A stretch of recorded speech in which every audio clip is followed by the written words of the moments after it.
A good moyed, a happy Sukkot. This is video number 3 of 3 of lessons that I want to show you at the beautiful 4 plants that we use for the mitzvah of Lulav can teach us.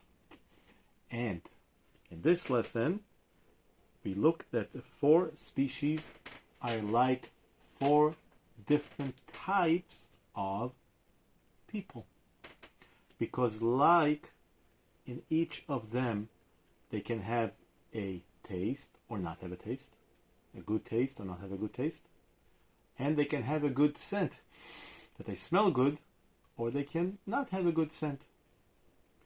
So for example, in the esrog is a fruit, and if we smell it, it has a wonderful, wonderful, wonderful scent. It smells really, really good.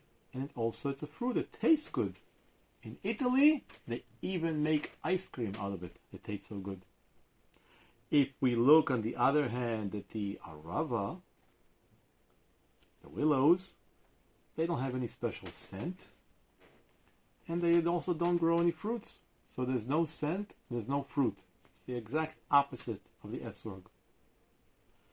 If we look at the hadassim, the myrtles, they have a really good smell. People use them for smelling good, but they don't have a fruit, so they don't have any taste.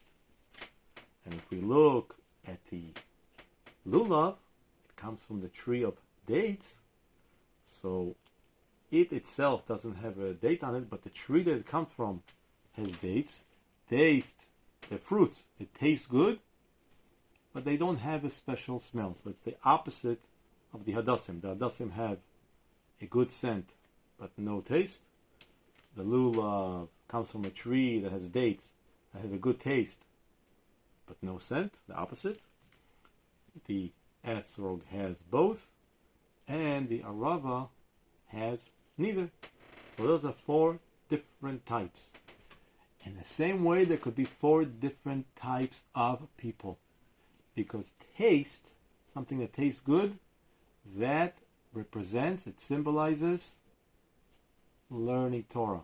Somebody that learns a lot of Torah, or understands a lot of Torah, and understands it very well, very deeply, that's what the taste stands for. The good scent that smells good, that stands for somebody who does a lot of mitzvahs, or does mitzvahs in a very good way. The mitzvahs are the things that Hashem wants us to do. So you have 4 types of people. You have a person like the esrog, which has both.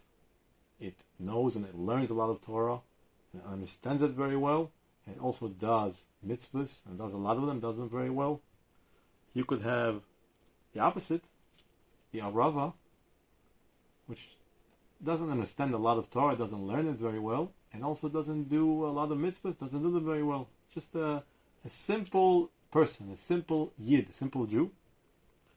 You could have the lulav, which is like a person that has taste. Taste, we said, is like learning Torah. So it's somebody that learns Torah, understands Torah, understands very deeply, and it's really connecting with him, but not so much with the mitzvahs. So it has a good taste, but doesn't have a scent. And you could have the opposite. You could have the hadas, somebody who's like the hadassim, which has a good scent. So it's somebody that does mitzvahs, that does things that Hashem wants, and that helps people, and it's called a Baal mitzvah, a Baal tzedakah. Somebody who gives a lot of tzedakah, for example, but doesn't really understand so much, doesn't really learn so much. And the mitzvah is that they all have to come together, because each of them should feel that they are together. Each one has something to give to the other, and each one has something to get from the other, and to help the other, and to be helped by the other. And if even one of them is missing, for example, the esrog could say, I don't need other people. I have a good taste and a good smell. I have Torah and I have mitzvahs. I don't need people. It's not a kosher mitzvah. Only when they're all together, only when we feel that we all need each other and that we all want to be with each other and we're all together, That's when the mitzvah is. That's how Hashem wants us to feel towards all of the people around us. That was video number 3 of beautiful lessons that we can learn from the beautiful species that we have in this beautiful mitzvah of Lulav.